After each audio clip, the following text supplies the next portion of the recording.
You know, when you look through Scripture, it's very obvious from the very first page of the book of Genesis, the very first chapter, that this was written to and about humankind.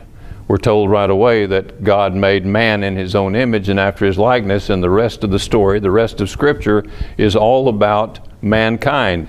God's purpose for putting humans here, all of his reasons, the method he's going to go about in restoring what was lost because of mankind's mistakes. And all of that is in Scripture. We go from chapter to chapter through the prophets. We come to the New Testament and we see it gradually unfolding before our eyes as the story is told. The story of man. And where God's ultimate destiny, the destiny he has in mind for us, will wind up being. So we see all of that, and yet as we read along, we from time to time run across little items. You say, wait a minute, what is that?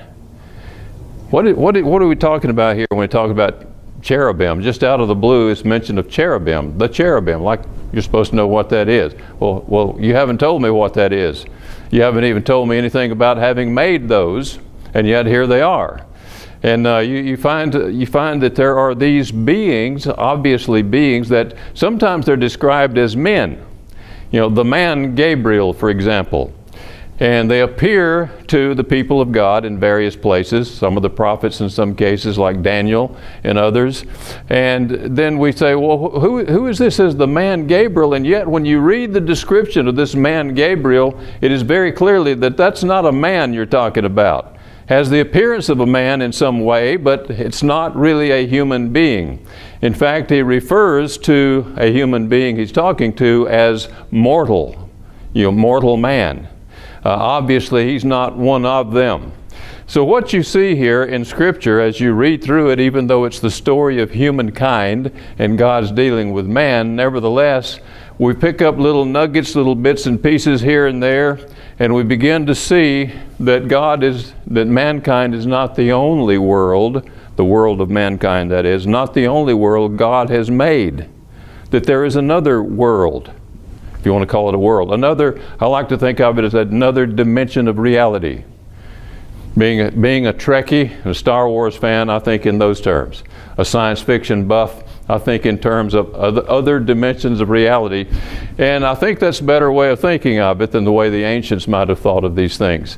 So you have this extra dimensional reality there, and these beings, these entities, obviously intelligent entities that dwell in that other realm and that interact with our realm. Now, we can't just interact with them at will, but they can interact with us. And then we begin to understand as we continue through Scripture that that's what they were made for, to interact with us. They are ministers, that is to say, they are servants to us. They minister to the heirs of salvation. And so we see these ministers to the heirs of salvation at work throughout Scriptures, and we begin to see also that they're very powerful. They can do incredible things you and I cannot imagine. Again, things you and I only see in the world of science fiction. But this is not fiction. The Bible presents this as reality. So there is very clearly a spirit realm. Now I'd like to go to Daniel, the 10th chapter, and show you how this interaction with a particular spirit being here. And we see he's had interactions before. For example, in chapter 9, the man Gabriel, who turns out not to be a man at all, appears to him. Chapter 10, he has another encounter, and we're told why he has the encounter, and then we see other things revealed along the way, and what this has to do with the unfolding events that will ultimately lead to the second coming of Jesus Christ and the establishment of the kingdom of God on this earth. In chapter 10, let's just begin there in verse 1. I'm reading from a different translation this time. I suppose it was because last time I was so rattled from the music starting before the end of the sermon that I left my Bible here. Not really, but I did. I left the Bible here, so I'm using a different translation. This one is a little bit, I would say, in certain key places, and I'll point them out as I get to them, are not the best translation. This is not my favorite translation. It's the New Revised Standard Version. I prefer the older one, to the new one. And then they understand that there is a revision of this one, and it's even worse. I'm not saying this is bad, I'm just saying it's not my favorite and it's not the best. But I'll be reading from that today, and it's just fine. It's just that I'll point out some things as we move along, because I don't think it always translates in the best way. Chapter 10, in the year of King Cyrus of Persia, verse 1, a word was revealed to Daniel, who was named Belteshazzar. The word was true, and it concerned a great conflict. Now he's going to describe what that conflict was, or the nature of the conflict, in chapter 11. And then he's going to move on to something else in chapter 12. But the entirety of chapter 10 is a big build-up for chapter 11, for the things that are revealed there concerning this great conflict, and some of the key players, and particularly one key player who then turns up in this particular message that he got from this individual. We'll read on down to it and see what that's all about. It says, he understood the word, having received understanding in the vision. So he's had these visions. He's had a series of visions, as you know, and this is one of them. And he goes on to describe what happened leading up to this point. But before we get there, I want to call your attention to the fact that this is the 3rd year of King Cyrus of Persia. That means that, we know what happened in the 3rd year of King Cyrus. The first wave of people who had been in the exile returned to the land. Daniel was not among them. He wasn't there. He was still in exile. But the first ones, under Cyrus, remember, it was prophesied that under King Cyrus, that the people would return from the 70 years of Babylonian captivity. And so that first group is already gone. They're going back, or have gone back to the land. And now Daniel here, still in exile, seems to be all concerned about something. Well, let's just read on down through it. Verse 2, at that time I, Daniel, had been mourning for 3 weeks. What's he mourning about? I had eaten no rich food, no meat or wine had entered my mouth, and I had not anointed myself at all for the full 3 weeks. So he was fasting, at least probably what we would call a modified fast, but a fast nevertheless. He was in mourning and he was fasting, and this is what you see many examples. Well, you see many examples of this in Scripture. Verse 4, and obviously this was accompanied with prayer. He was seeking God's help, God's assistance in something. On the 24th day of the 1st month, I was standing on the bank of the great river, that is the Tigris. I looked up and saw a man clothed in linen with a belt of gold from Uphaz around his waist. His body was like beryl, his face like lightning, his eyes. Notice that I looked up and saw a man, and yet read the description of this man that he saw. He said his body was like beryl, his face was like lightning, his eyes like flaming torches, his arms and legs like the gleam of burnished bronze, and the sound of his words like the roar of a multitude. I, Daniel, alone saw the vision. The people who were with me did not see the vision, though a great trembling fell upon them, and they fled and hid themselves. They didn't know what was going on, but whatever it was not good. So they left. So I was left alone to see this great vision. My strength left me, and my complexion grew deathly pale, and I retained no strength. Then I heard the sound of the words, and when I heard the sound of the words, I fell into a trance, face to the ground. But then a hand touched me and roused me to my hands and knees. He said to me, Daniel, greatly beloved, pay attention to the words that I am going to speak to you. Stand on your feet, for I have now been sent to you. So this is obviously, even though he describes him as a man because he had somewhat of a man-like appearance, and yet when you read this description, this is not a man, not a human. This is one of those beings from that other realm. And he has now been sent to Daniel. Remember, Daniel's been fasting and obviously praying. He's seeking something. He's seeking God's help in something. So while he was speaking this word to me, I stood up trembling. He said to me, do not fear, Daniel, for from the very first day that you set your mind to gain understanding, the first of those 21 days that you've been fasting, from the very first day, you did this, and to humble yourself before your God, your words have been heard. So it's not that they're just now being heard. You've been heard from the very beginning. And I have come because of your words. Now, why didn't he come sooner? Well, he tells us why right here. But the prince of the kingdom of Persia opposed me 21 days. So he was about to leave with this message for Daniel, but this prince of the kingdom of Persia. I didn't know human princes were that powerful that they could oppose a being like this and cause them to stay back for those 21 days.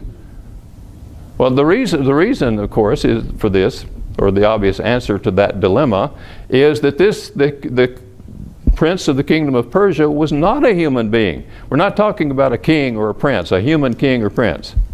This is one of those beings, and this one was opposing the one sent to Daniel, opposed him for 21 days.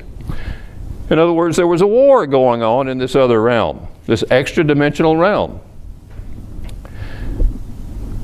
So Michael, that's a name that begins to appear. It appears again in the New Testament. Michael, one of the chief princes, very clearly. This is not talking about a human being. He's called elsewhere Michael the Archangel. Came to help me, and I left him there with the prince of the kingdom of Persia, and have come to help you understand what is to happen to your people. That's those Jews, the kingdom of Judah, the people of Judah who had been taken captivity, now had been in captivity for almost 70 years, and the first wave was now going back to the land. He said, I've come for you to understand what is to happen to your people at the end of days. For there is a further vision for those days. Now, when it says the end of days, it can be taken to be the very end or the end of a particular era of time. And in this case, he kind of has both in view, as we shall see. But the point here, what he's getting at here, the reason Daniel was distressed somewhat, the reason he was mourning and had gone before God in fasting and prayer, is because of this very event that was taking place. The people were now beginning to go back to the land, and as God had promised, after 70 years, he would have them resettle under Cyrus in the land of promise, and they would reestablish themselves. They would rebuild the temple, restore worship, and all of that. So why you think, Daniel, why is he not rejoicing and say, wow, when do I get to go? You think he'd be praying because he wanted to go. Get me on out of here. No, he was concerned because he was one of those people. He knew them. And he was concerned because he feared that once they got out of there, once they went back, that they would begin to do the same things all over again, and once again fall under the wrath of God, and once again go into exile. And so this angelic being, this extra-dimensional being appears to him, is sent to him to explain to him things that are going to happen in the days ahead.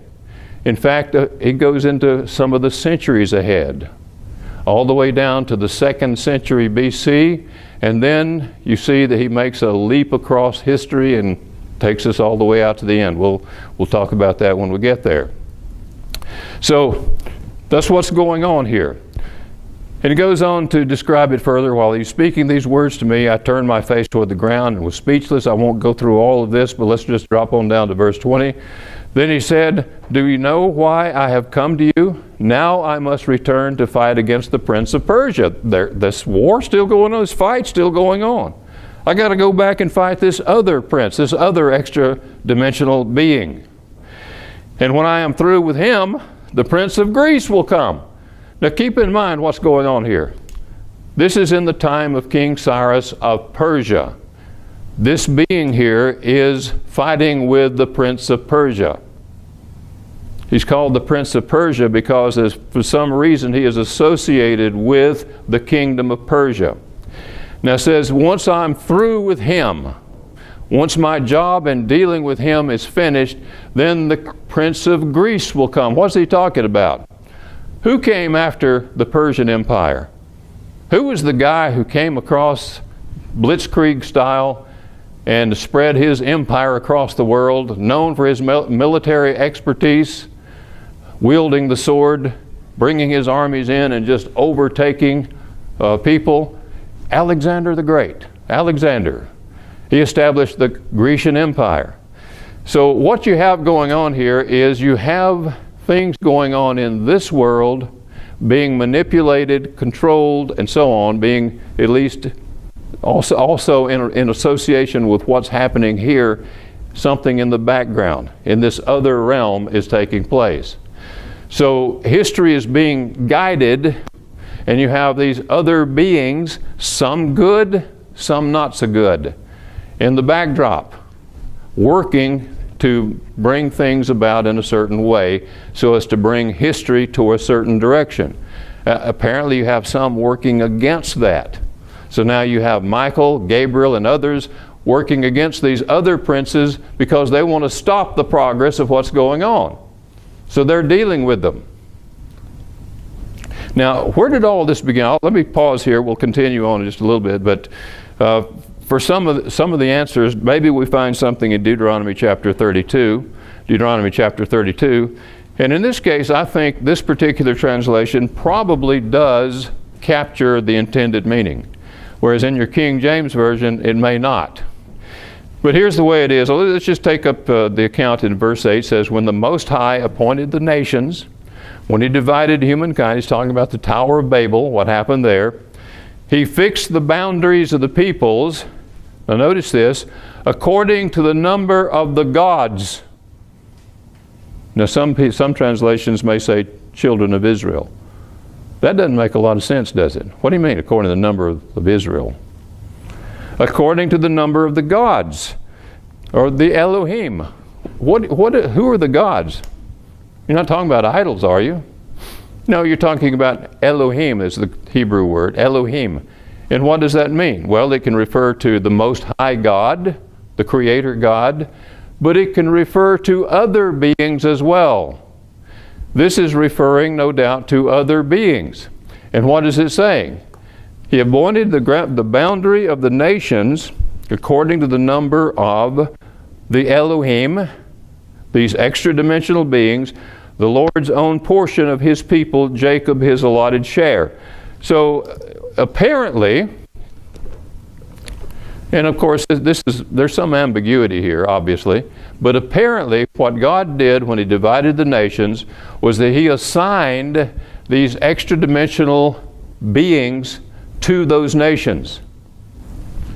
And it would seem that somewhere along the way, that some of them, having free moral agency like you and I do, went wrong, just as Lucifer had done before. They went the wrong path. That would seem to be what is going on here. At least that is a theory, and I think it's a plausible theory. But in any case, you do find these Elohim who were appointed or some way associated with the various nations, apparently originally as guardians over them to keep things moving in a certain direction. Now you have some of the Elohim, some of those angelic or extra-dimensional beings who are now moving things in a way God did not intend, and so you have this war going on behind the scenes in world history.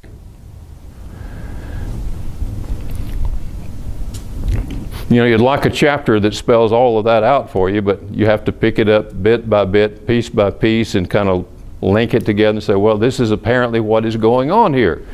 But it's very clear that Daniel is communicating with an I almost said extraterrestrial. In one way you can say that. But an extra-dimensional being, a being from the other dimension of reality. And he's telling him that he is doing battle with other such beings in that other realm in bringing about certain events on the earth. So he goes on to say again in verse 21, back in Daniel chapter 10, verse 21, but I am to tell you that what is inscribed in the book of truth, there is no one with me who contends against these princes except Michael, your prince. So Michael is the prince of this people. What people? Well, Daniel and his people, the ones who are now beginning to go back to the land. So Michael is their prince. And you'll see later that there comes a time when Michael stands up, or he arises, meaning he takes action in defense of those people. Now it continues on, like I said, this is all a big build-up. It's a build-up. Daniel didn't really have to tell us all these details, but he did because it just emphasizes the importance of the chapter that's about to follow here and all the information that is revealed there. And it deals primarily with two kingdoms. Well, it deals with the Persians and the Grecians, primarily with the Persians, with the Grecians, and then pretty soon into the instruction, pretty soon into the prophecy, I should say, you find a description of Alexander. You see it in chapter 11. Let's just look at start in verse 2 there. It says, "Now I will announce the truth to you. 3 more kings shall arise in Persia. The 4th shall be far richer than all of them. And when he has become strong through his riches, he shall stir up all against the kingdom of Greece. Then a warrior king shall arise, who shall rule with great dominion and take action as he pleases. And while still rising in power, his kingdom shall be broken and divided toward the 4 winds of heaven." You know who this is talking about. It's referring to a Grecian king, Alexander the Great. And when he was in the height of his power, and he's not called the Great for no reason. Alexander the Great, the greatness of his power, his military expertise he's quite famous for that. But when he's in the height of his power, then all of a sudden he's cut off. He dies. There's different opinions as to exactly how that happened. I don't know for sure, but he dies relatively young. And usually when you have a king like that, a warrior king especially, and when he suddenly is out of the picture, then things often fragment. That's what often happens. And so that's what happened here. The 4 generals under Alexander carved up the Grecian kingdom into 4 kingdoms, the Grecian Empire into 4 kingdoms. And now the rest of the chapter focuses not on all 4, but only 2. The one in the north called simply the king of the north, and the one in the south called the king of the south. King of the north are those Syrian kings. And that takes in also the Holy Land. They're the ones who control the Holy Land. And then the king of the south, the Ptolemies. They were in Egypt. And there was always this tension between the two, the king of the north and the king of the south. And if you read through this whole thing, we're not going to read through it, but if you read through it, you will see that it identifies these various kings that would arise. And remember, this is in Daniel's future. Quite a ways down in the future. It identifies them. For example, Ptolemy in verses 5 through 10 deals with the king of the north. It deals with the king of the north is Antiochus II, who reigned from 262 to 246 BC, and the king of the south during that time is Ptolemy III of Egypt. And then in verses 11 through 19, the king of the south is Ptolemy IV. And the king of the north is Antiochus III. And you have even mention of a famous woman here. It says, he shall give him, he's talking about Antiochus III, giving to Ptolemy V. He, Antiochus III, will give to him, Ptolemy V, a woman in marriage, but it shall not succeed or be to his advantage. Afterward he shall turn to the coastlands and shall capture many. Who was that woman? I'll bet you could guess. Cleopatra. Cleopatra. That's her right there. Now this is well on out in Daniel's future.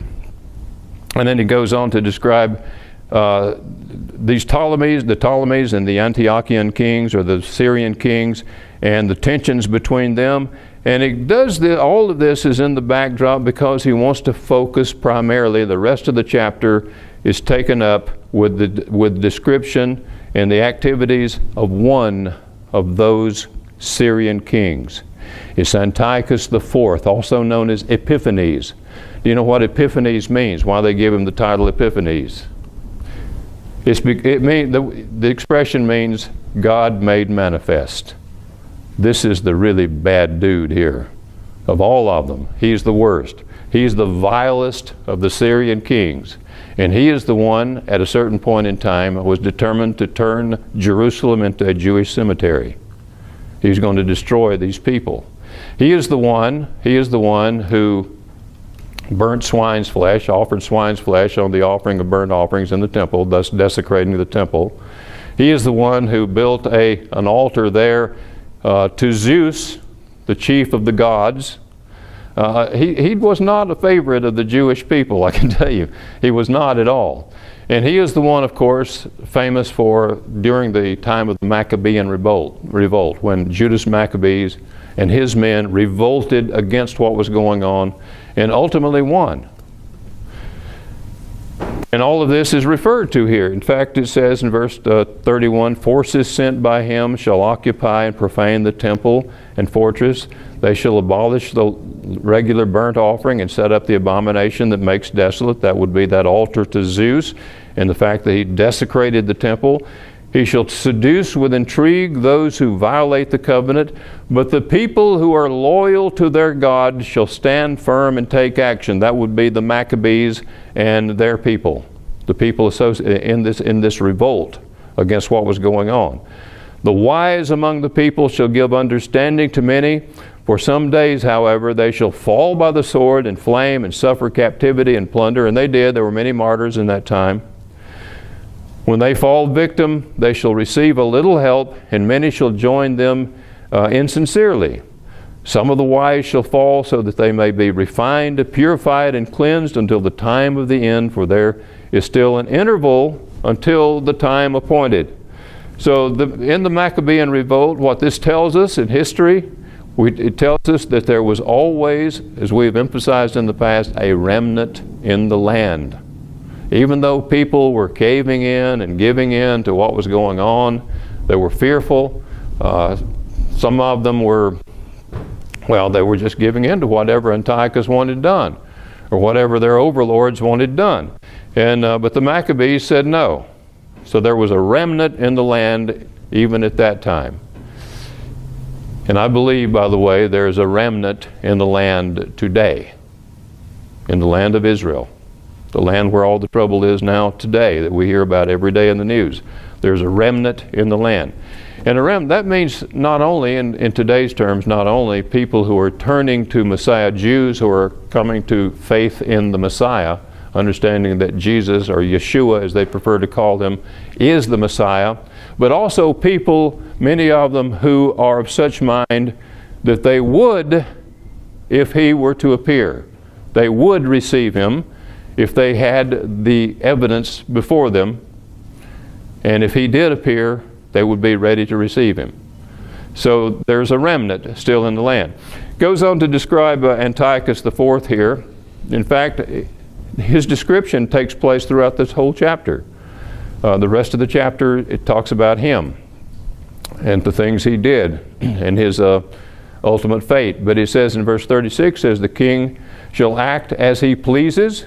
He shall exalt himself and consider himself greater than any god, and shall speak horrendous things against the God of gods, which he did.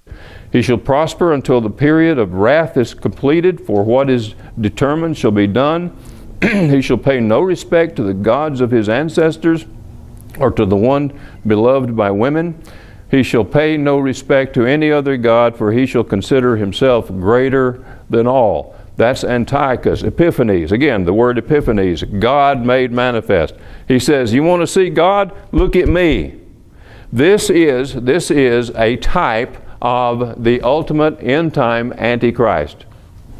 that man of sin that will arise in the end when the restrainer of lawlessness is removed, which I believe the restrainer of lawlessness, I think there are multiple restrainers, and guess who I think they are?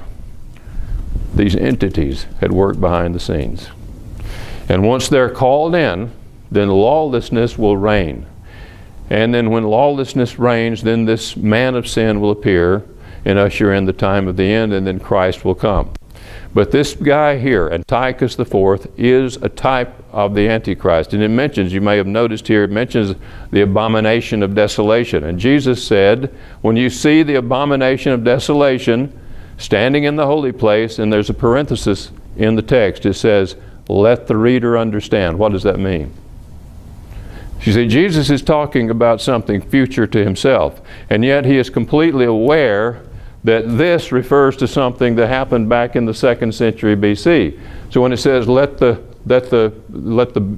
reader understand, is the way it's worded, let the reader understand, what it's saying is, go back and read this, go back and understand this, and that will tell you something about the future event that will happen. You'll see the same thing happening again, in other words. So that's what that is all about. So he takes us on up to the time of the end of all of this, and as I say, through the rest of the chapter there, he talks about it. And then we come to chapter 12. Now, chapter 12, it is acknowledged by everybody, all the commentators, that something changes here.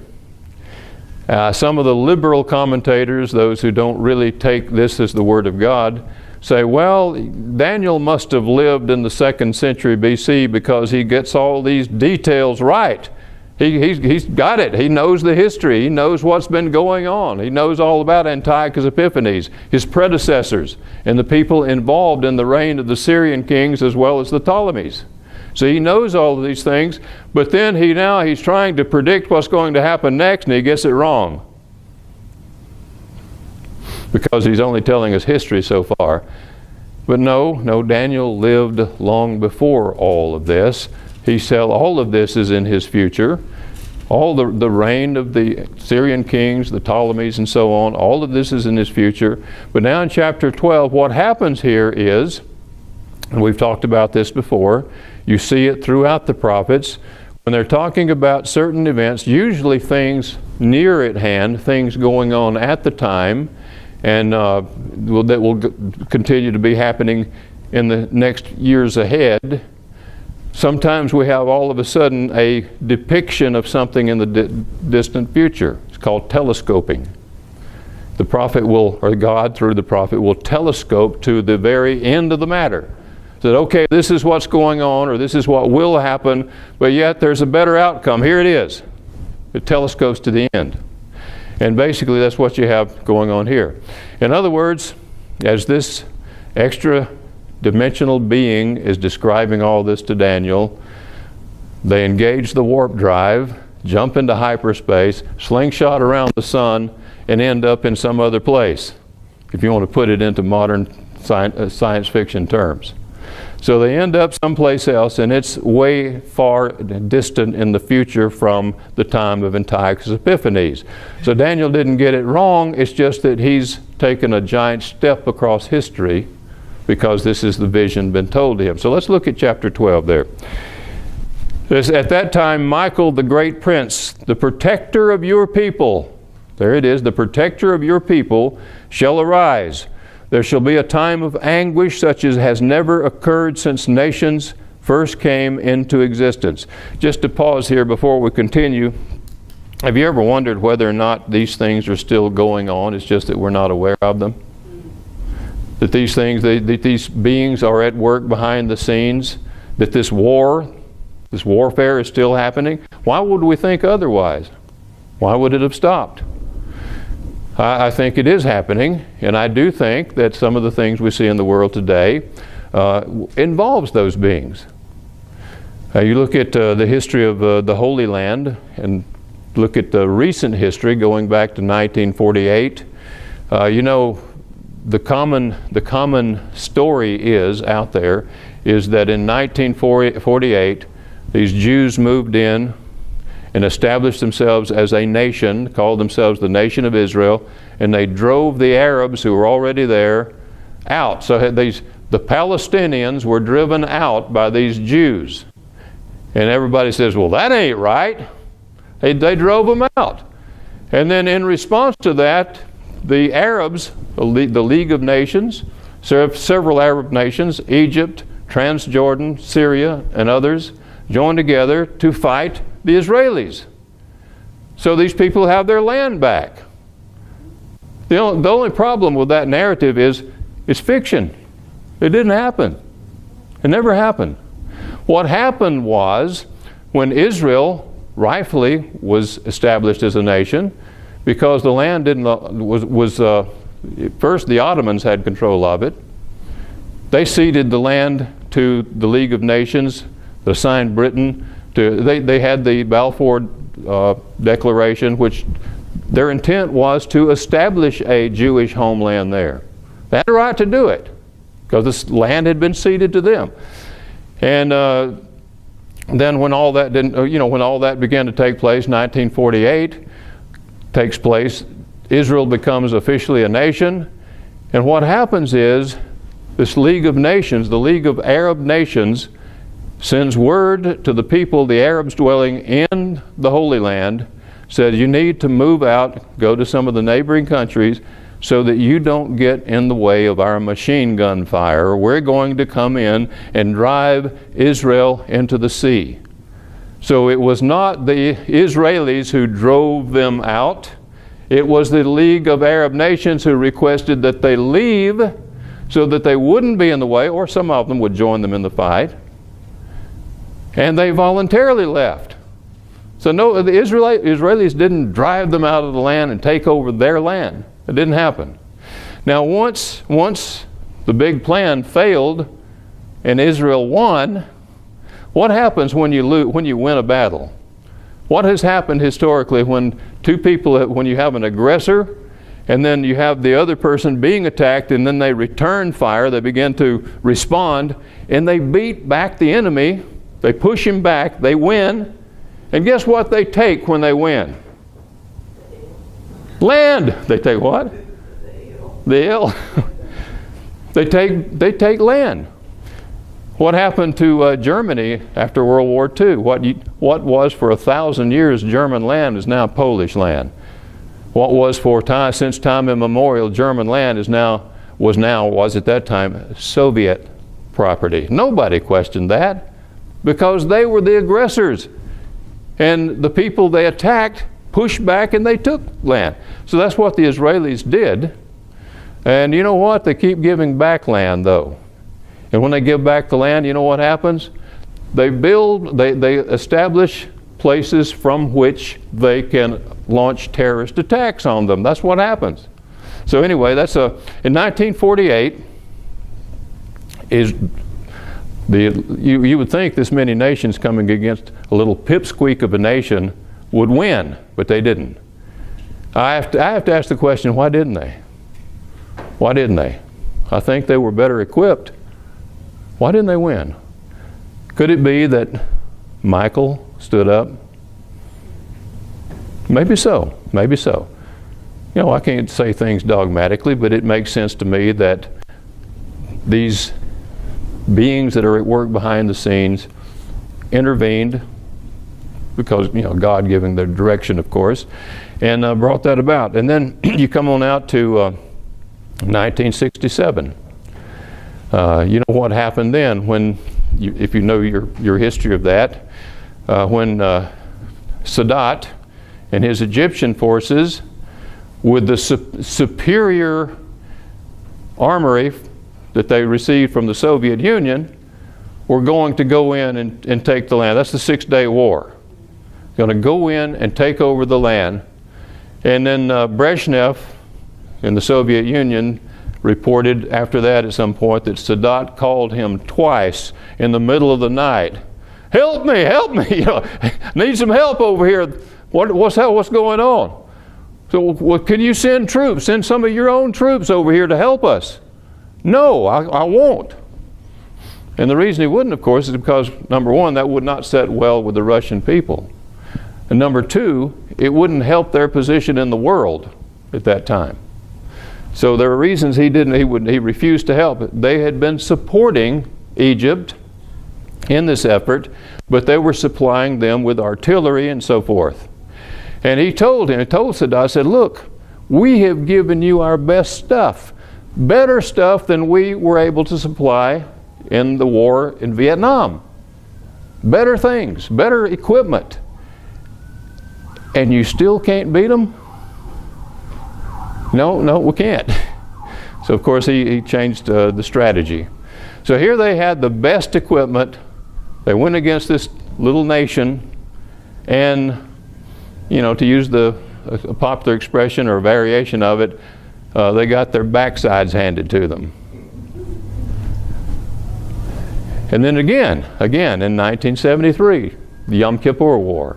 They keep winning against the odds. And I have to wonder if it just may be that there is a remnant in the land, a remnant of people who will be ready to receive Christ when he comes, ready to meet him at his return, because what did Christ say? You will not see me again until such a time, until you say, blessed is he who comes in the name of the Lord. So I think there is a remnant in the land, and a remnant that will be there when Christ returns, as Zechariah 13:14 tells us. That's another story. But anyway, that's just an aside note as we move through this. But in chapter 12, back in chapter 12, it says, at that time Michael the great prince, the protector of your people, shall arise, or stand up as it says in some translations. There shall be a time of anguish such as has never occurred since nations first came into existence. But at that time your people shall be delivered, everyone who is found written in the book. Many of those who sleep in the dust of the earth. This is why I say this didn't happen in the Maccabean revolt. This didn't happen in the 2nd century BC. He obviously is telescoping across history and looking at a distant time. This is the ultimate outcome, in other words, of all of this. Many of those who sleep in the dust of the earth shall awake, some to everlasting life, and some, at some point, to shame and everlasting contempt. He's not trying to give you a step-by-step sequence. He's just saying these are things future. Those who are wise shall shine like the brightness of the sky, and those who lead many to righteousness like the stars forever and ever. But you, Daniel, keep the word secret and the book sealed until the time of the end.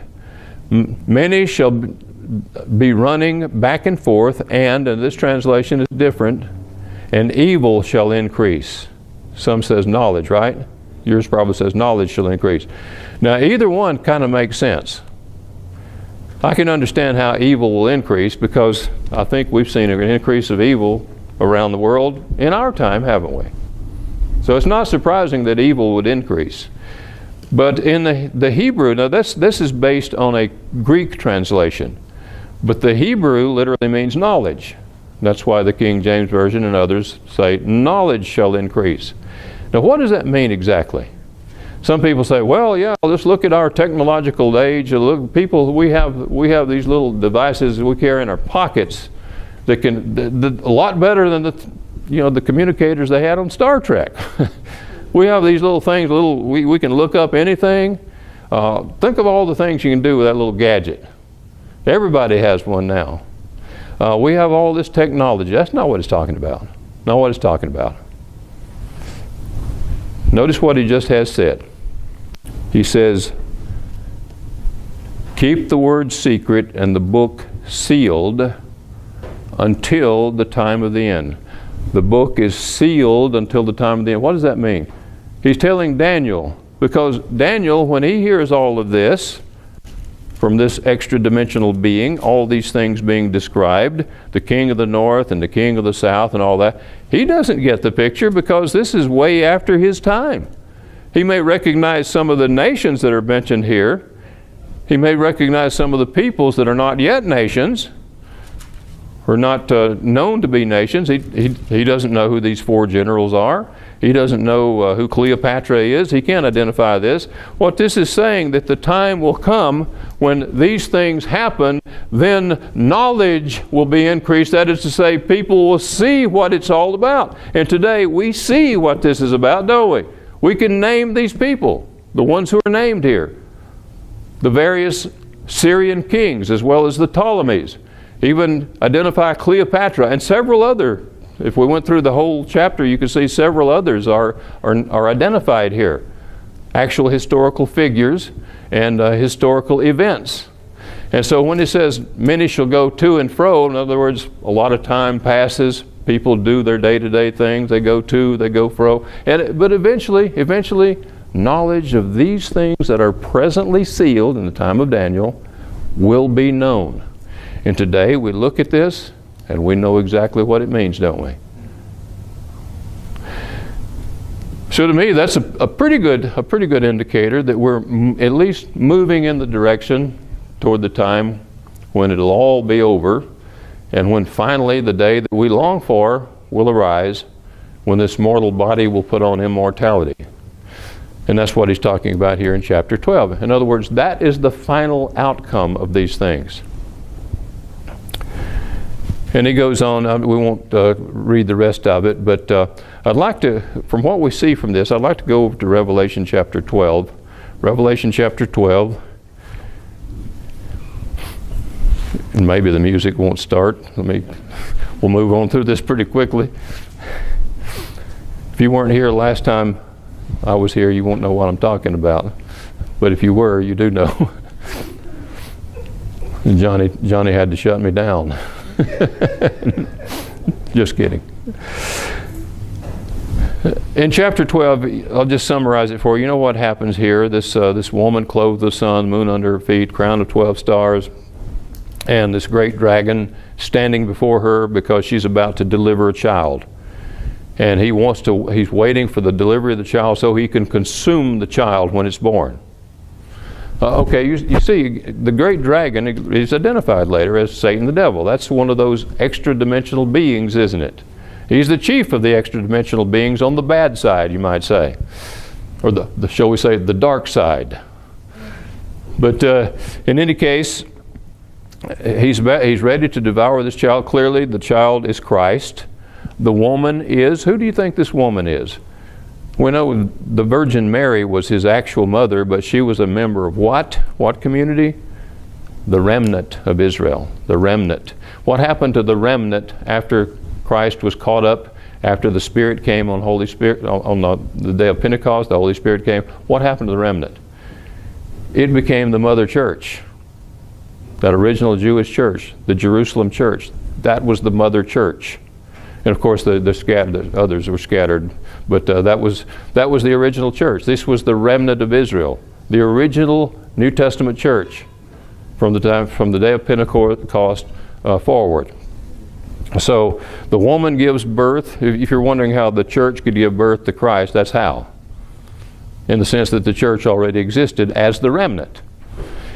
So the woman gives birth, is ready to give birth, and the devil is there ready to devour the child. And you know, you look back historically, that's exactly what happened. That's what exactly, on the historical scene, that's what happened. Herod wanted to kill the child. Who do you think was behind all that? The dragon. Using one of his agents in the world to do his dirty bidding, and of course other agents got involved then, like the angels that appeared to them, to Joseph, the angel that appeared to him in a dream, said, take your wife and go to Egypt, and so on. But you see this happening historically. This is what's going on. He goes on to say that she gave birth to a son, a male child, who is to rule all the nations. Clearly he's talking about Christ. But her child was snatched away and taken to God and to his throne, talking about the ascension. And the woman fled into the wilderness, where she has a place prepared by God, so that there she can be nourished for 1,260 days. Now, what does this mean, the woman was taken into the wilderness? Do we see anything historically where this happened? Did the mother church itself, was it taken into the wilderness? And was the church nourished there for a period of time? And the answer is yeah, that happened. That's what happened. The Jerusalem church fled in 67 AD before the siege of Jerusalem and before the temple was destroyed. They fled and went to Pella. That's in the wilderness. They're away from Jerusalem. And they were nourished there for a period of time. This exact number of days. It was about a 3.5 year period between the final assault on Jerusalem and the destruction of the temple. It was a time of tribulation then, but they did. They fled and they were protected, received divine protection, because General Titus, the Roman general who carried out the siege, he was going to pursue them, those Jews that had fled earlier, and end the, shall we say, the Jewish problem once and for all.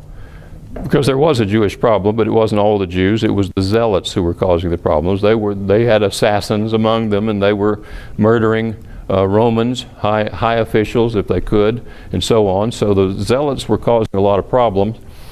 And so General Titus was going to pursue them and take care of the whole situation, as it were, and then something happened that stopped him.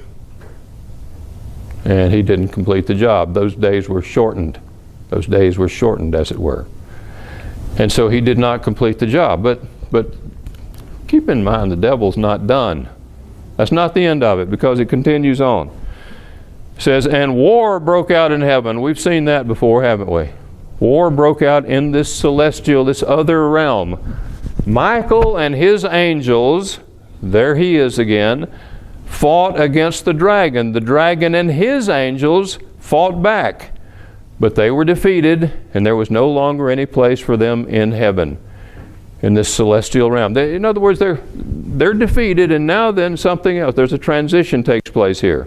Something else happens as a result. It says the great dragon was thrown down, that ancient serpent who is called the devil and Satan, the deceiver of the whole world. He was thrown down to the earth, and his angels were thrown down with him. So now then they're down here with us. Now then they are in our realm, and they're going to be active in our realm. More so, as I read this, more so than they were before. Then I heard a loud voice in heaven proclaiming, Now have come the salvation and the power and the kingdom of our God and the authority of his Messiah. So it's obvious that the time of Christ's intervention is growing close. And the accuser of our comrades, as it puts it in this translation, has been thrown down, who accuses them day and night before our God. But they have conquered him by the blood of the Lamb and by the word of their testimony, and they did not cling to life even in the face of death. Rejoice then, you heavens, and those who dwell in them. But woe to the earth and the sea, for the devil has come down to you with great wrath, because he knows that his time is short. Now, what does he do when he gets down here? Once again, he goes after the woman. That tells me that there will be a remnant in Israel in that time, a remnant of believers in Israel. At least that's an interpretation I'm putting on this, an opinion, as it were. And that doesn't work. That doesn't work, because the earth swallows up the flood that he sends out of his mouth, etc., etc. So God intervenes and delivers the woman once again, as he did earlier. And what happens? You think he's done now? No, it says that now he turns his attention to the rest of her offspring. That's you. That's the rest of us. Now he goes around the world. His intention now is to destroy the rest of this woman's offspring. All that she, in a sense, the mother church gave birth to us all, in a sense. Jerusalem above, the mother of us all. Just a manner of speaking, but nevertheless, now that he fails to destroy the mother church, the woman, now he goes after her other children. Remember, the first child, her firstborn, was caught up to God. But now then the other children, that's the believers scattered around the world. And then in chapter 13, as we've talked about many times in the past, you have a description of the two agencies he uses, the two agents he uses to go after the rest of her seed.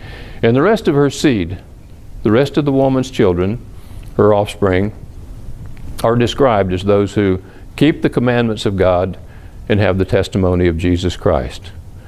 That's the church. That's the people of God. And that's who he goes after. So the rest of the book is about that. Not only that form of wrath, the wrath of the devil against the people of God, what they have to face. Once again, we see a repetition somewhat of what happened in the days of Antiochus Epiphanes, in the days of the Maccabees, when you had faithful and you had some not so faithful, when people were tried in the fire, as it were, when the gold was tried in the fire to see where the impurities were. And so this is what you have going on in the very end. But you also have something very near to that time, perhaps overlapping with it, when there's another intervention that takes place and another kind of wrath. It's the wrath of God. It's poured out upon the ungodly, ultimately upon the agents the devil uses in pursuing the people of God. And then in chapter 19, Jesus Christ himself appears, and he treads the winepress of the fierceness and wrath of God. He brings the battle, the war, to a close. He gathers the saints and establishes the kingdom upon the earth. And of course, that's the end of the story. That's the end of the story. That's what all of this is leading to. That's the day we're looking for, the time we're looking for, when that kingdom will be established on the earth, when all the bad things, the evils we see in the world today are dealt with, when the persecution that the church experiences now and will experience in more intense ways in the future, when it'll all come to an end. When this mortal body puts on immortality, when this corruptible puts on incorruption, when we're at long last in the Lord, with the Lord in his kingdom forever and ever.